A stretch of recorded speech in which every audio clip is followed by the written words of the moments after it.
Mark, thank you very much indeed for accepting my invitation to speak on this podcast. And it's not, of course, my first ever invitation to you to speak, because we first met when you were running TEDx St. Peterport in Guernsey, a sort of rival island to Jersey, and you were doing a really good job of it. And I thought, oh, I need to do something like this. So I ran TEDx St. Helier, and you were my speaker for my first ever event of a TEDx.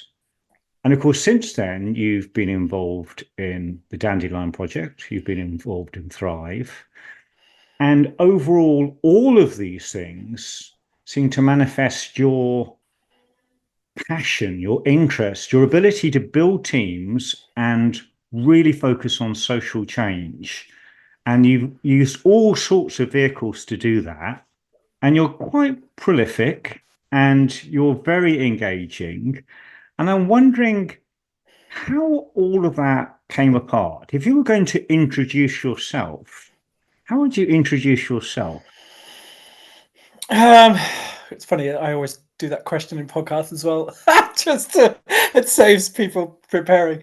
Um, I think, in terms of what makes sense, why did I turn up today? What's the thread of my life that kind of means why I would even be here in a conversation like this? I grew up with contrast, so um, you know, I grew up in a reasonably wealthy family. Kind of my parents met and moved from off island. But when my dad left school, 14, dyslexic, from a real working class background in Yorkshire, but he made something of himself. So I kind of grew up into wealth, but from a person who'd come without any. I also spent a lot of time. He made his money in Africa, and so I spent a lot of time in the contrast between, you know, a country without very much kind of infrastructure as we would know it, compared to a country which, like Guernsey is, which is extraordinary by global standards. And so I grew up with people, saying get a good job and make a lot of money, and then it didn't really land with me because my inputs were, get a good education. But my dad was successful without one. I saw more joy and happiness in Africa with people with nothing than I did often in Guernsey. And so I became, I grew up with a gift that was also a curse, which is I questioned everything I was told because things just didn't add up in my immediate environment. And I suppose you end up quite isolated in education and all these kind of things if you can see things for what they are and question things. And so, I'm someone where my mind naturally works from first principles. I question everything, which is again a gift and a curse. Um, and I built a business in my 20s with my brother, and you know had a couple of nervous breakdowns during that process, and started to realize after a decade of business building that you know I'm a very different human being, and for me to thrive and be successful, then I have to build a business in my own image, not necessarily in someone else's. And the exhaustion came from building in someone else's image rather than my own. And then from 2008, I started coaching and mentoring entrepreneurs and leaders and things like that about human thriving and building strategies around what makes the entrepreneur tick rather than what they should be doing Mhm. because someone else says they should do it. And then that took me in a worldwide exploration of potential and change. It took me to Silicon Valley where I started to see, got taught about all in 2012, 2013, got taught about AI and biotech and all of this great stuff that was coming. And I remember walking into after that week of seeing all of this limitless possibility. And I remember walking in San Francisco after the thing, and I remember seeing the Twitter head office and noting that they just raised, hundreds of millions to deliver food to that building 15 minutes faster. And outside the building were loads of people kind of homeless, shooting up heroin and fentanyl. And I realized that the large countries weren't going to be the place where what the problems that mattered were going to be solved, and that small nations had a role in facilitating this tsunami of change towards outcomes that matter, human thriving based outcomes. And then, yeah, and that realization led to the small islands use regulatory platforms and change to create financial products and offering, and the same mechanisms could be driven to drive social change and social transformation. And so the Dandelion Project was really set up between a couple of us who had that conversation and really wanted to kind of support the island to prepare for the impact of exponentially accelerating technology. And then when we realized that most people are afraid of change and afraid of technology, how do you actually build the systems within community that support change process without permission? And how do you go through a culture hacking process? And TEDx and Dandelion and everything, the 10,000 coffees I've had since in community, and all of the 11 major events and the memes, everything that's kind of built up in that period has really been around, how do we support islands to become the operating system for human thriving, and where populations are going to get access to these infinite tools of possibility, and then how do you inspire people to act on that infinite possibility, and how do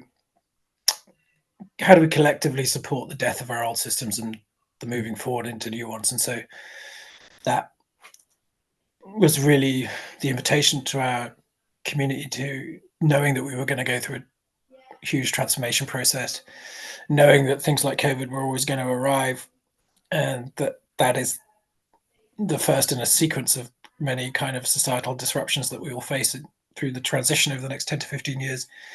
And then what is it to have a cohesive population that is willing to go through change because of common purpose and collective alignment? And how do you not only do you do that at societal level, is how do you support organizations to find common purpose and alignment during the transformation from caterpillar to butterfly in this kind of AI era, and getting some of my real work and interest around change in general is around what is it that supports people to go through the discomfort of change, and how do people emotionally and intrinsically feel motivated to change, and how do we go from this kind of extrinsic way we do systems and motivation into a fundamentally abundant and intrinsic way of doing it, and how do you support organizations through that process?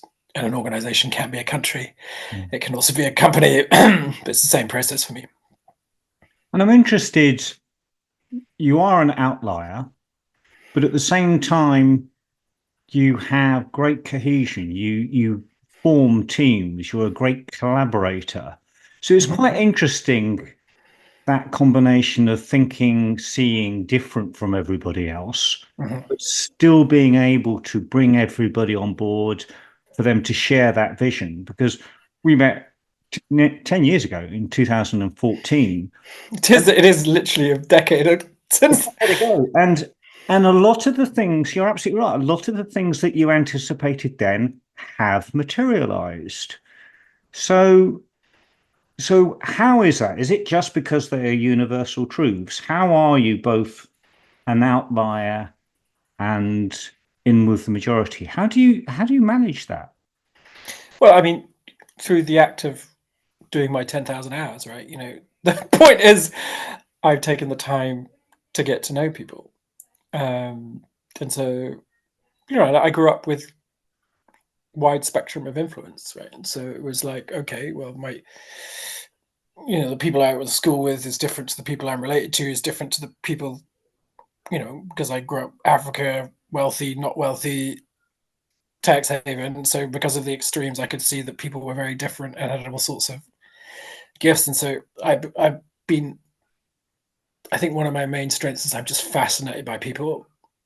And it's like becoming like I've had 10,000 coffees and I'm not bored by any one of them, right? I just love people.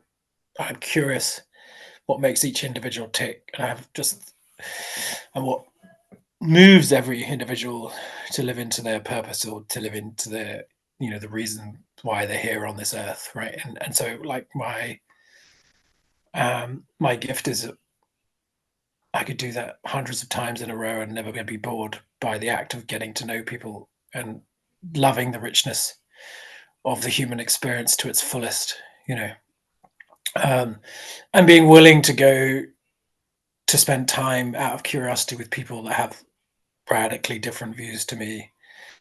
Um, often in societies, people get repulsed by the extremes and things like that. And I don't think we can learn how to bring community together until you're willing to give people who don't agree with you lots and lots of time so you can be curious enough to wonder why they hold the view. And from the place of if I lived every day of their life, I would probably think the same as them. Now, the invitation I always have for me in that is, what am I not understanding? If I don't understand that person, I think from a change point of view, getting change to work really well is an act of falling in love with everyone in the change process. And if you can't do that, then you're missing something. I think I'm just naturally hold that frame of innovation, and that I'm not comfortable with, a bit like in San Francisco, I'm not comfortable with leaving people behind. I want to spend the 50 hours with the heroin addict to understand why they're not included in this system. And I think better solutions arrive when you're willing to really hold tension. And that within organizations, it's like the imaginal cells of the organization that are presencing the thing that's wrong are very rarely in the normal chains of power, and it's only having the humility to spend the 15 hours with the janitor or something like that to get the nub that means an organization has got to go through a shift or a leap. And so the willingness to be infinitely curious at the edges, I think, helps.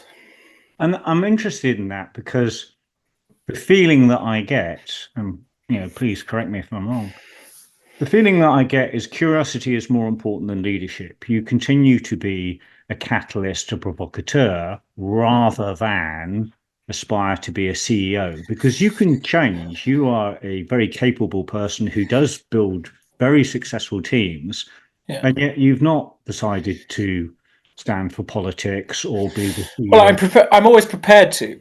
And so there's an interesting thing I say every time, and I'll do the same again this time round. I always kind of ask the universe just before the political cycle, is, can I make a bigger difference on the inside or the outside? Mm.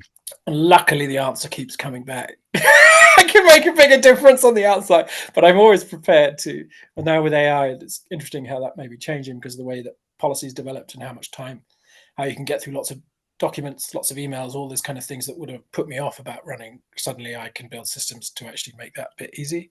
So it'll be interesting with the next year that I whether I stand or not. But no, I mean, I think the objective of Dandelion is very much around creating leadership in all forms at scale. And so I'm not interested in becoming a leader. I'm interested in being a catalyst to create leadership in all forms everywhere. And so part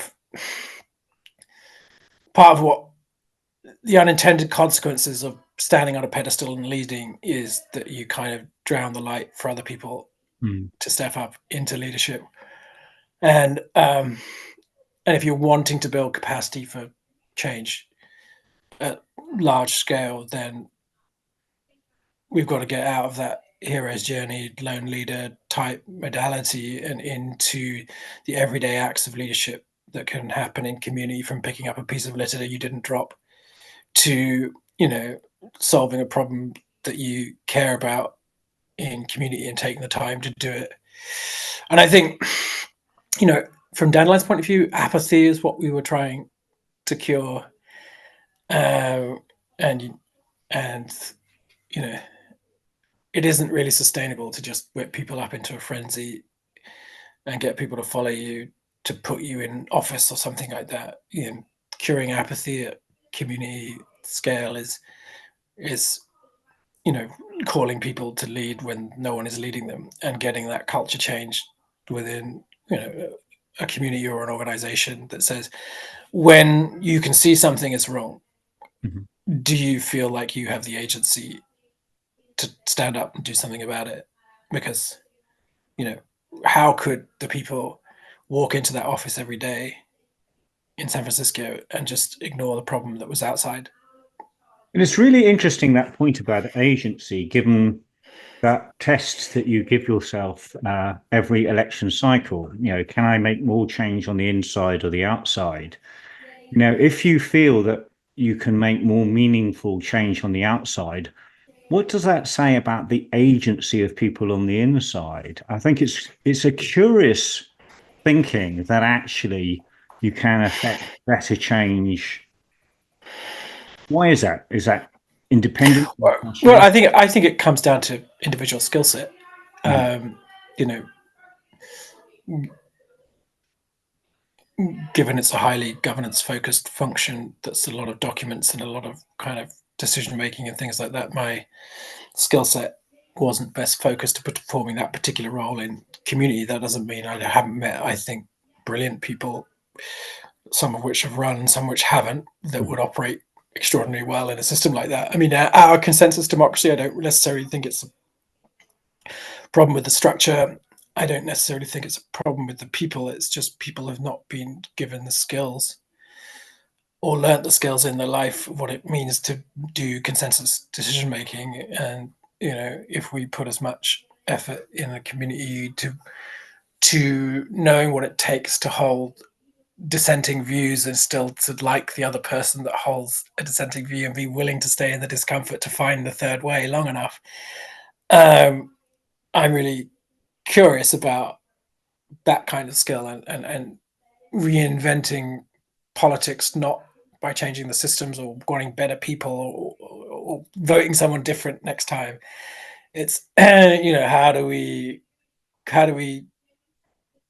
go through realizations that mean that most people I've met in politics are trying to do the best they can with what they have. And I haven't really met that many people that deep down didn't get into it for the right reasons or in public service, certainly not in the Channel Islands anyway. And of course, there's always self-interest, but most people are doing it. And then do they have the skills to navigate that kind of complexity, especially in a consensus democracy like ours? And often they don't. We don't, because we don't get taught that in school.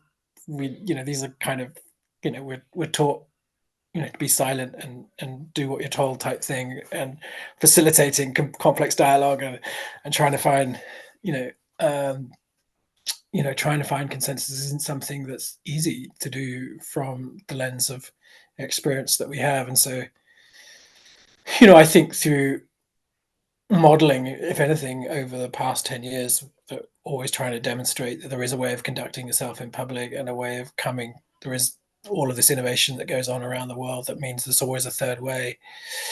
And it's you know, how do we fall in love? Yeah, it's how do we like each other enough to be able to sit in the discomfort of trying something different and something new that includes more people than the current solution? I think it's Um, interesting what you were saying a little earlier in terms of big and small change being, and you gave a wonderful example there, picking up litter that you didn't yourself drop. And the reason I find that quite interesting is that very often I fear, overvalue advice and undervalue implementation. We pay people lots of money for their advice and their opinion. We pay close to the minimum wage for people who just do tasks without necessarily appreciating that the doing is the thing. And of course, increasingly, technology, AI, robotics, etc., is going to take over our thinking, okay, or at least augment it. And yet we're still left with the doing. And of course, in political cycles, because they generally are relatively short, all you're ever really doing is painting a picture, a vision, a set of values and ambition. But actually, anything of scale is going to be done by the next cohort or possibly even the next generation. And Well, so, I challenge some of that, because I mean, if we look at during COVID, in mhm, terms of how productive 1 year cycle, so we look at how governments move to a more agile structure mm, through necessity, and how their productivity, 5x during that mm, process, because common purpose and common alignment, you know, kind of emerged in the chaos. And so, I fundamentally challenge the notion that we can't move fast and fix things. Like we've already shown as communities that we're more than capable of doing that at a level of productivity that we had no idea was possible. And so the question is, why did we move back to the peacetime speed? And and how do we inspire movement that we already know is possible? What is uncomfortable about that speed, and how are we getting to the root issues of our emotional discomfort around not having a plan, not having control, not having all of these things that we need to be able to set sail into the unknown, and that to recognize that, especially in the era of AI, there isn't a map anymore, Mm. and so much about change management or project management or all of these kind of things in the historic sense is focused on having a map before you set sail, and that, I'm afraid, Mm. is dissolving. And so, you know, we need different kind of leaders that are able to inspire us to set sail into the unknown and can help us feel safe in that process, and saying, I don't have a clue, like our leader said during COVID in Guernsey, like we're doing this for the first time, we don't know. Mm. But because they were human and connected, that people said, okay, we'll still go along and we'll do this. We get that you're trying. We get that you may get it wrong, but we choose to be with you. And that is someone being humble enough and vulnerable enough to say they don't have the plan, they don't have the answers, but what they do have is the care to want to go somewhere, and the deeper why.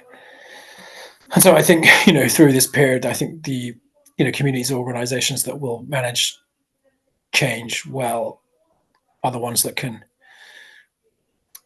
imperfectly and for the right reasons move and step into the unknown and inspire people to join them on a journey.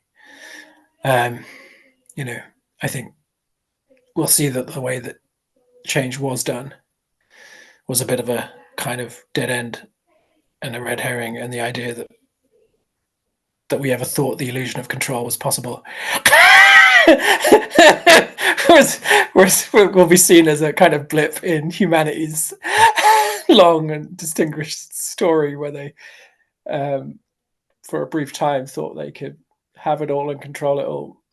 And I think it's And really interesting. And it was a wonderful example being COVID. It's really interesting. There's the thing that we're trying to do, and there is the context in which we're doing it.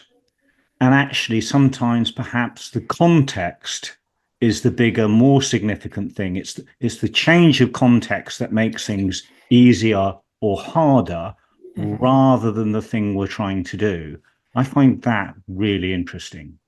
yeah, I mean, from a government point of view, it'd be described as the Overton window, and so part of Dandelions' role was really to shift the Overton window. We didn't actually have to do anything. We could just change the ambition and change the context through shifting that view of what's possible. And so, yeah, and I'm a marketer by origin, so we're always in the business of selling perception. And I think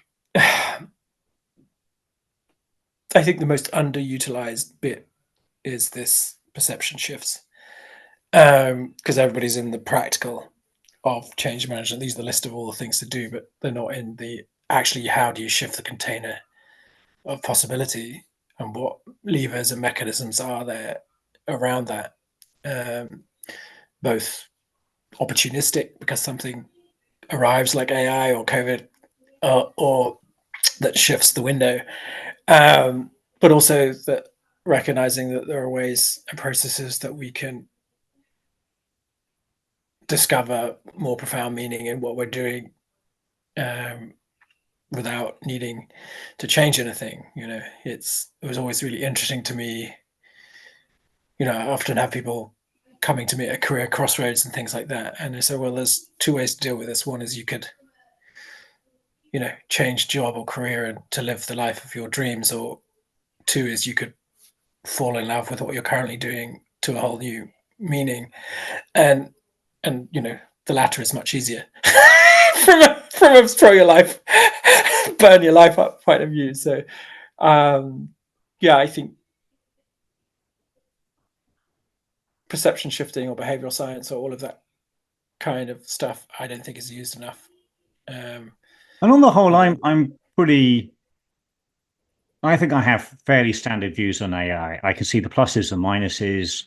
Everybody else, I find it a very helpful administrative assistance. I don't over rely upon it. That would be purely foolish.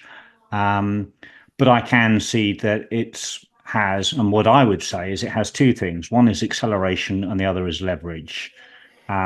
If you're going in the right direction, it will accelerate you in the right direction. If you're going in the wrong direction, you might go over the cliff even faster than you had anticipated. And so I think but the leverage one is really interesting. If I had a disagreement with you a million years ago, I may have chucked sticks and stones at you.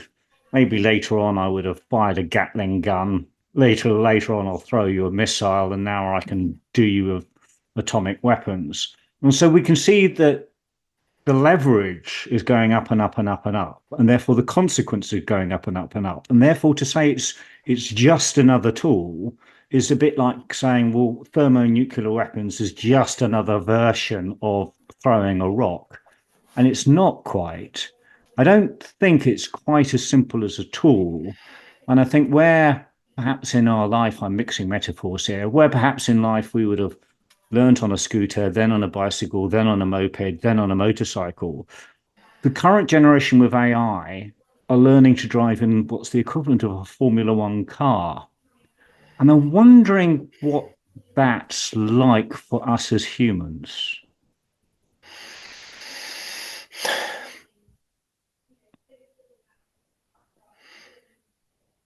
Yeah, I mean, I don't,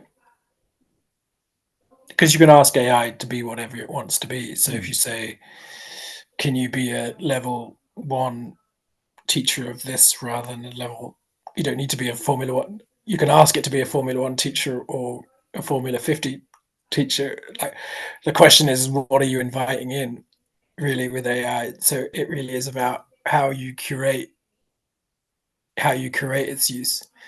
So yeah, you could have it for a kid that, my kids, we do bedtime stories together, but we co-curate an audiobook and they create the characters, and um, they're authors of their own story, their own bedtime story, and it's amazing seeing them shift the way that thing is done. But yes, there's a Formula One vehicle being used, but it's within how is it being used for, and is that being used to suit the context, and is that still human, and is that still with the kind of right value set?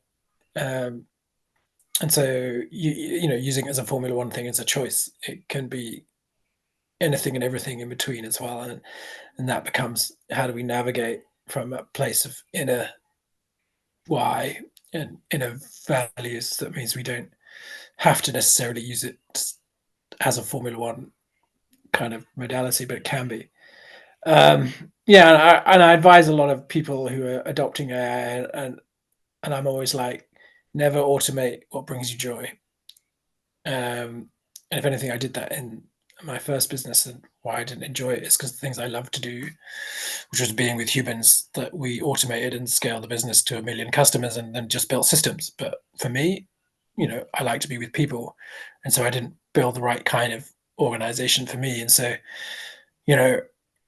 if you like being your kind of business and you like your kind of interaction, then I'm always like, there'll be a place for vinyl in everything. It's like, keep the joyous bit and automate all the stuff that doesn't bring you joy, and then make your offering based on the vinyl for whatever your particular sector is, and do it on that thing that makes you come alive. And so recognizing that there'll be huge explosion of diversity of what remains human for some and automated for others, and that actually using thriving and joy as the metaphor, because like, our biology needs discomfort, to thrive. if everything was given to us on an easy plate, we would degrade quite significantly, both mentally and physically.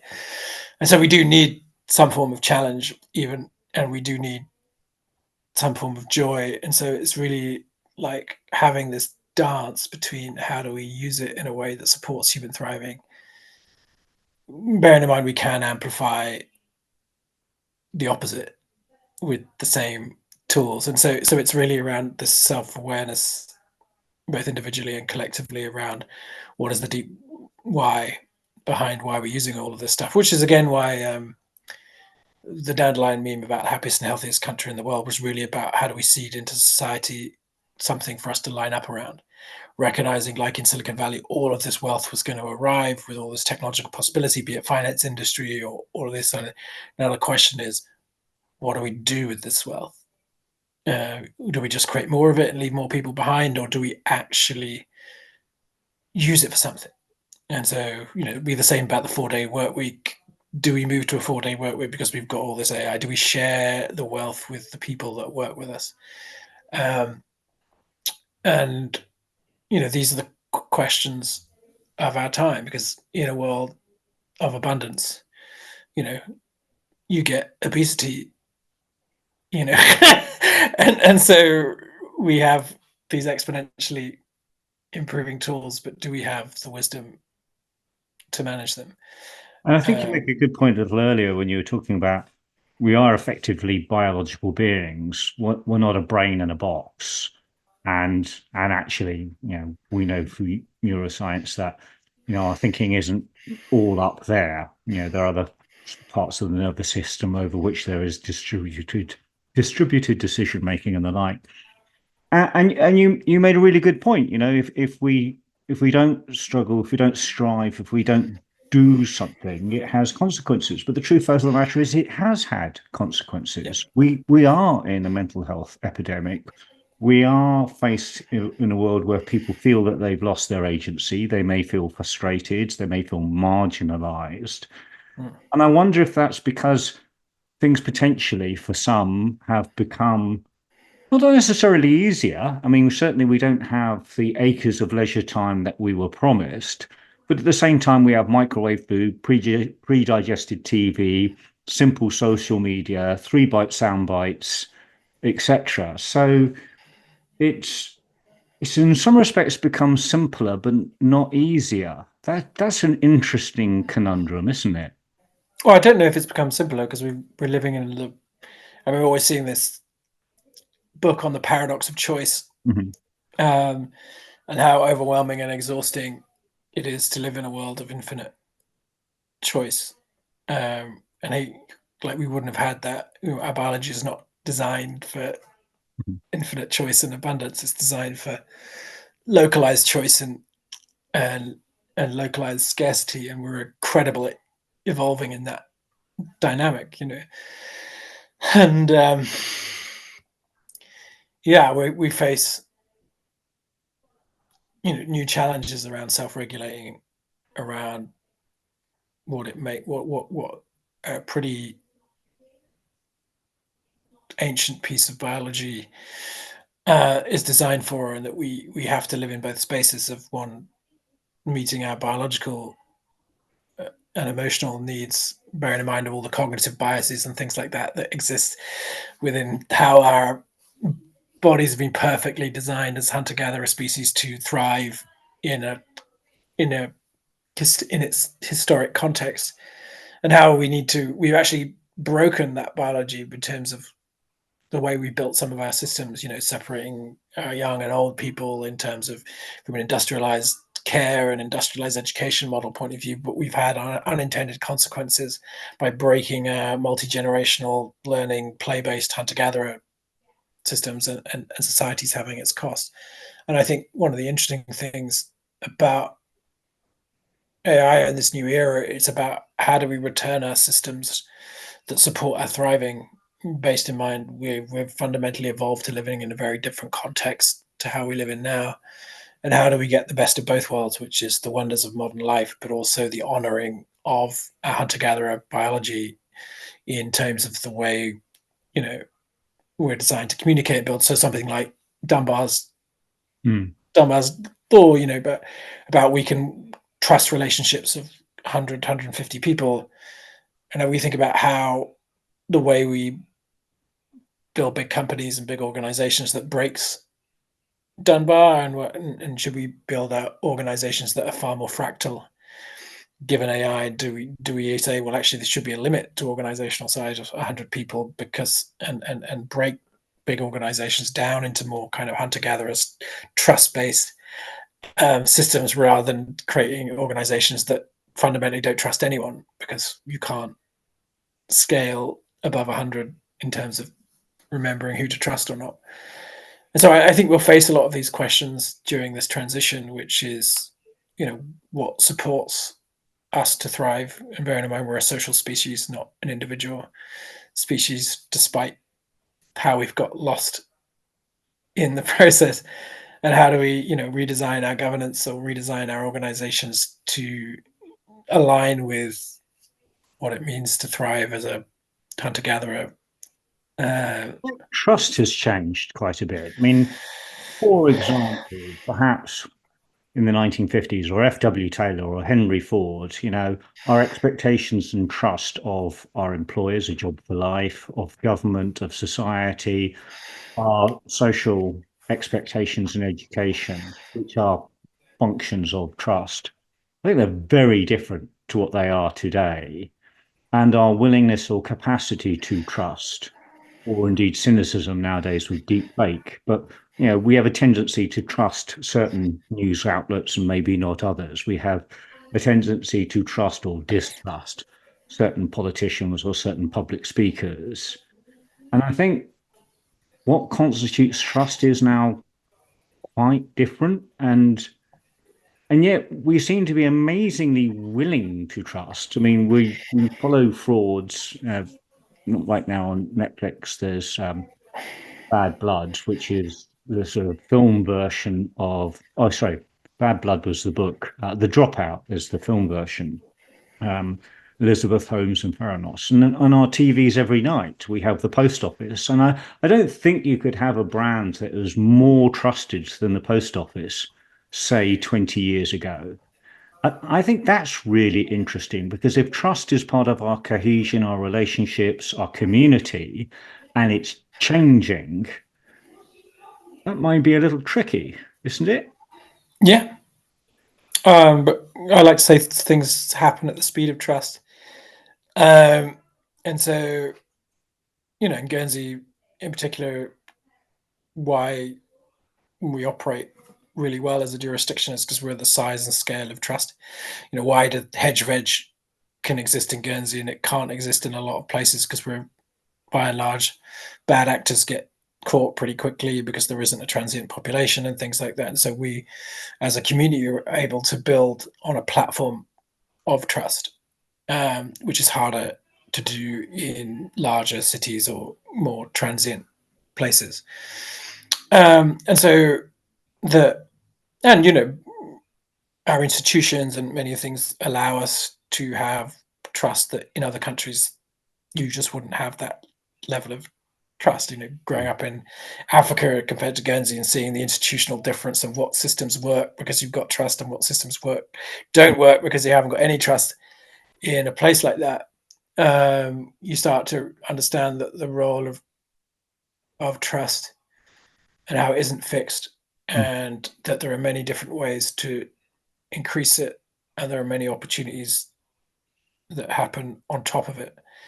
Um, and so, I really think about, there's another project I'm involved with called the Who Cards, which was really about how do you um, improve trust in organizations and communities. How do you hack for it?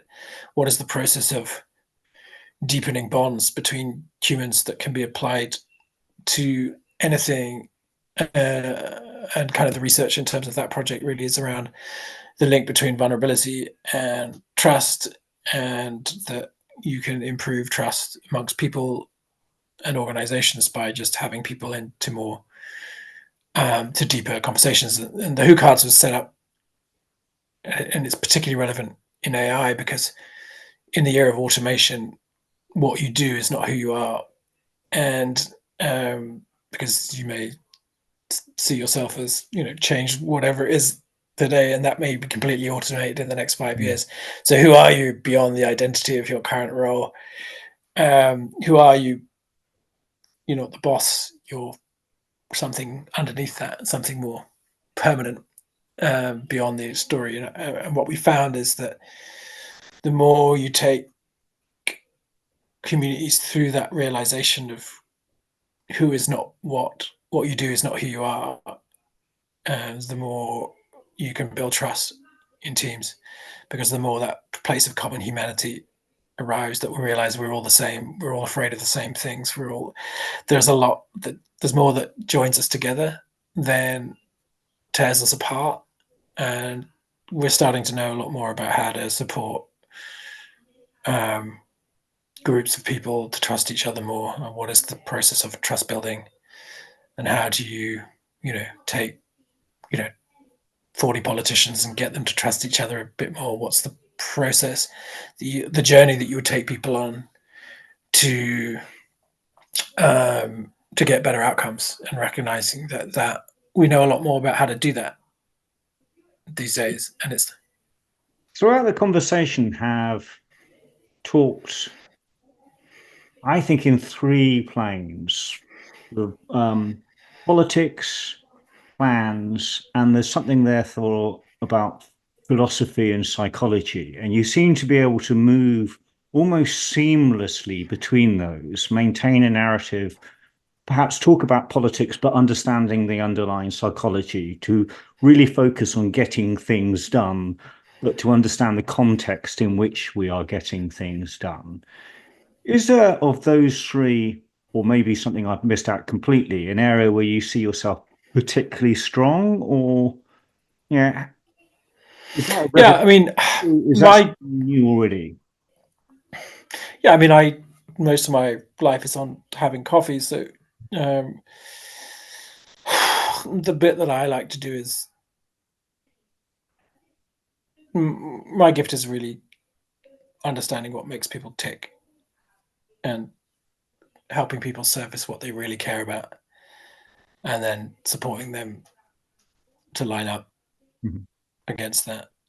Um, and that could be with a politician that has this deep dream that there's something they wanted to change, or it could be, a mum who's advocating for their kid who's not getting the service that they need, or it could be an entrepreneur that's trying to do something in the world but struggling to manage their people.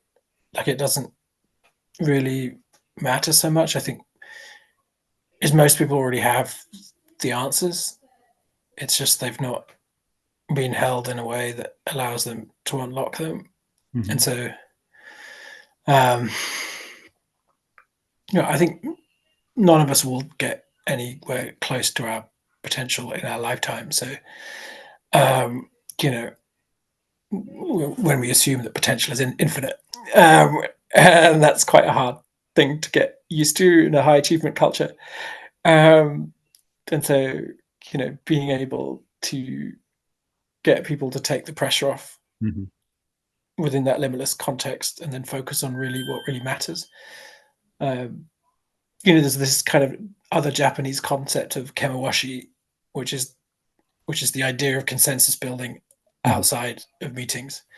So I tend never to be in the meetings, or try not to be, but I'll certainly coffee Mhm. my way around, and then trusting that people are wise and know what to do already, and just the act of that I perhaps don't want to over influence a process, that I know that you can meet people one to one, Mhm. and you can get underneath their fears, or underneath their and discover their deep why, and that that you do that enough times in a system that the people already have Mhm. the desire to make the change happen. They were just a bit lost in the process.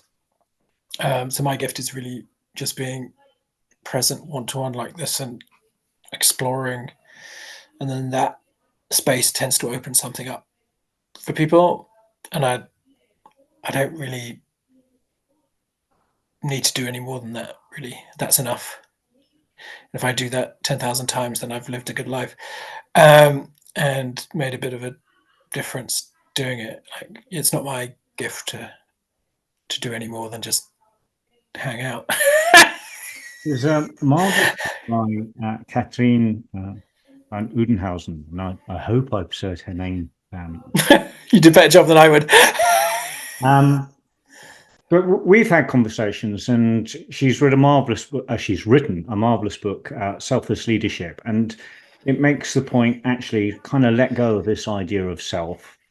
There is, if you forget about yourself, if we let go of ego and we just realize that we're all part of a complex adaptive system, and I am part of you as much as you are part of me, in the same way that the ocean, the eddy, the surf, the waves, the clouds, they're all different versions of rain, and it's all quite a continuous process from one to the other. They're not necessarily discrete. You can't extract the wave from the body of water on which it's traveling. They are all together. What's really interesting about that, and why this resonates when you're talking, is that you do seem to talk about being integrated, part of the system, part of the process, part of the community, rather than trying to grab hold it, lead it, be at the center point. You achieve a lot, but you're quite modest about what your achievements are. That there is no doubt that you are proud of those achievements, and you are not shy of saying them, but you don't personify them as yours. You talk very much in terms of unity and being with other Well, people. they aren't. So it's like, one of the things of being a catalyst is that you're not the person actually driving the outcome. You're the person that may be inspiring people to move towards an outcome, but ultimately you're never doing it. And so, like, my work is nothing without other people stepping forward into the thing that they care about and making something happen, right? That is, that is the choice to be catalytic, was because it was about inspiring leadership rather than followership. And yeah, I mean, I challenged some of the stuff around ego,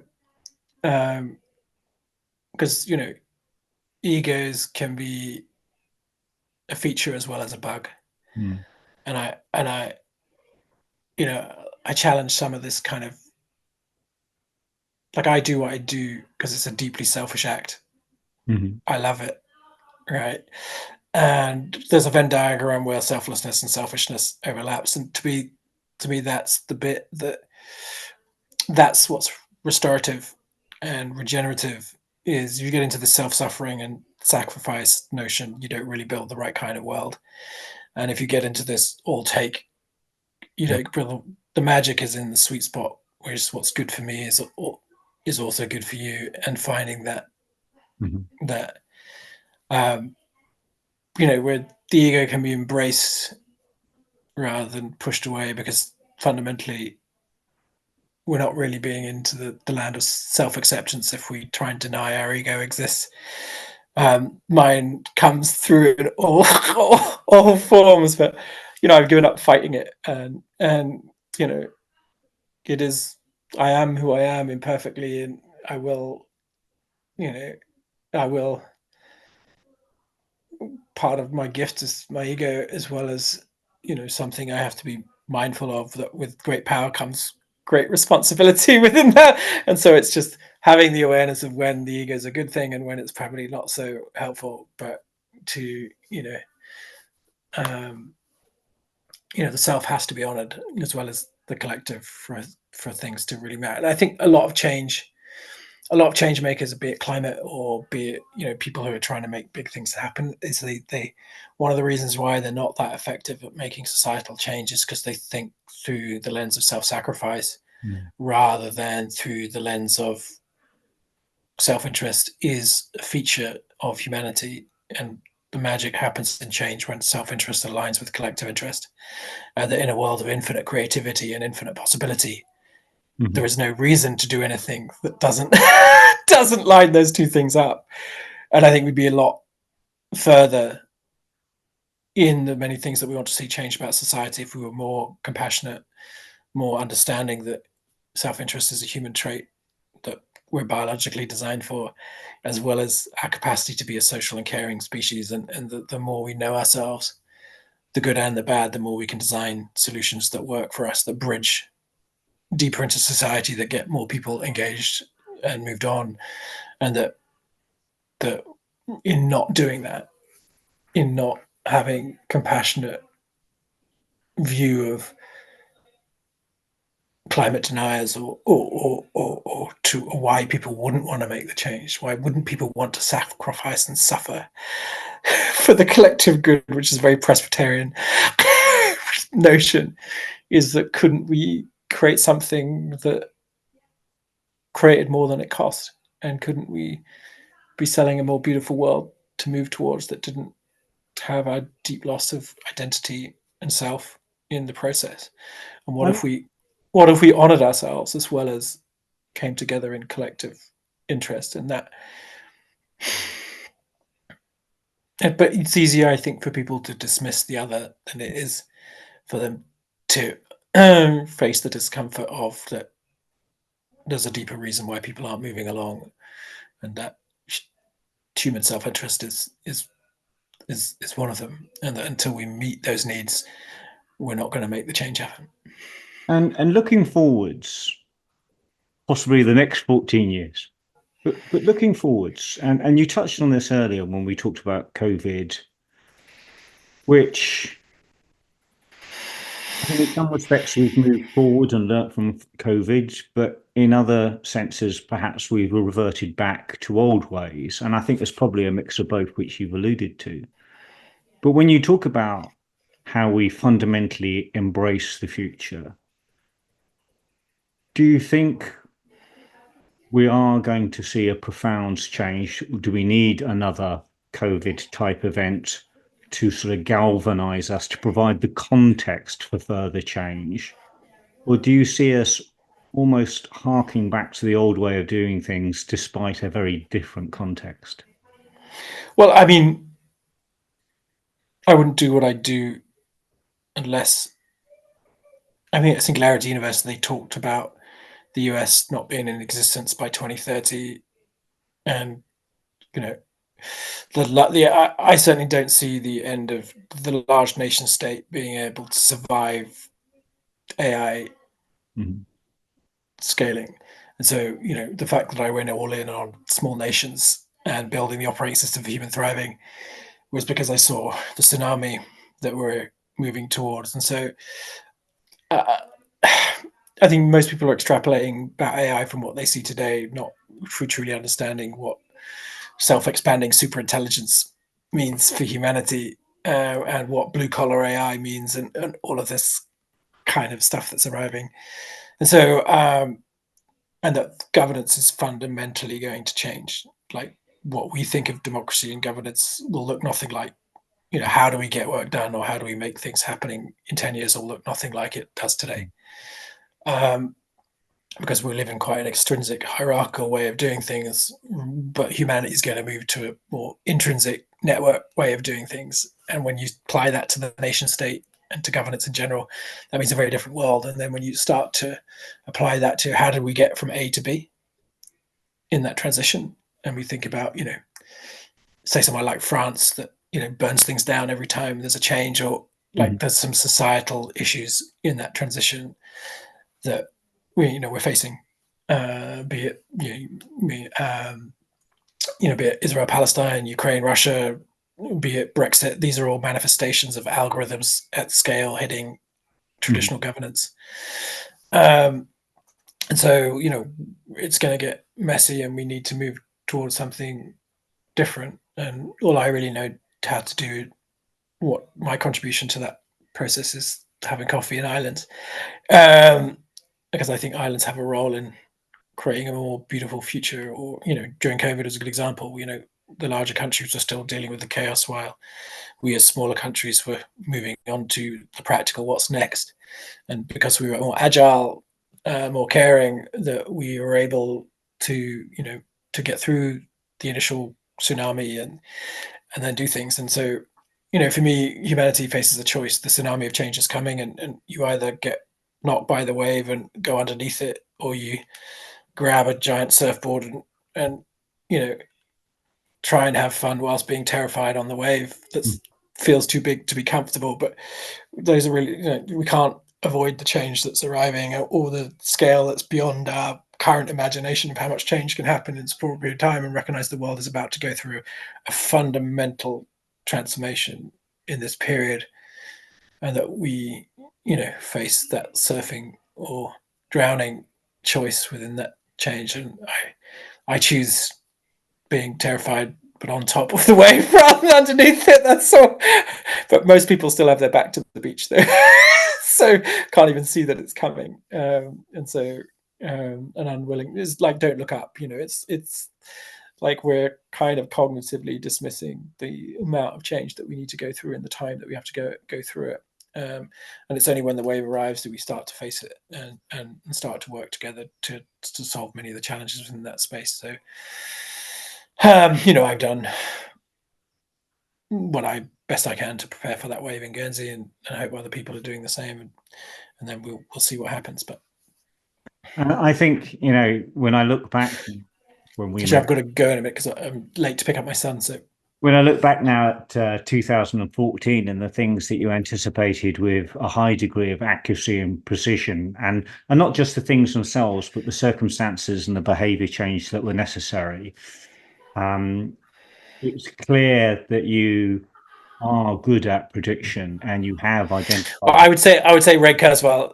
Ray Kurzweil is good at prediction. I'm using someone else's. The data I run off is the data of people who are very accurate at prediction. It's not my data. It's people who do this really well, and but most people dismiss because it doesn't feel right. Whereas I'm always curious enough to, why is this person saying this, and why is this person consistently right despite being an outlier?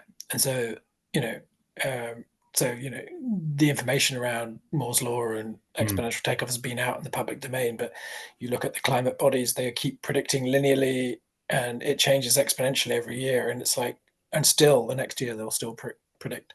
And so it really depends on where the sources of information you get. It's not me predicting, it's other people far cleverer than me. It's just me having the willingness to ignore the common narrative and into what makes the most logical sense based on before. And so I invite anyone to explore the impact of exponential change on society, and be it Singularity University or many of the Ray Kurzweil's work in general, many, to understand how fast change is coming, is to then spend that time in those systems and then reverse engineer from what that means. And for me, it means we're moving into an era of limitless possibility, also quite a tumultuous era. And then how do you design change in a world of emerging infinite possibility? And that really that has us look at things in a very different way. Mark, this has been a fascinating, really enjoyable conversation. And the idea of limitless possibilities, a few absolute dynamite references there for other people to look up.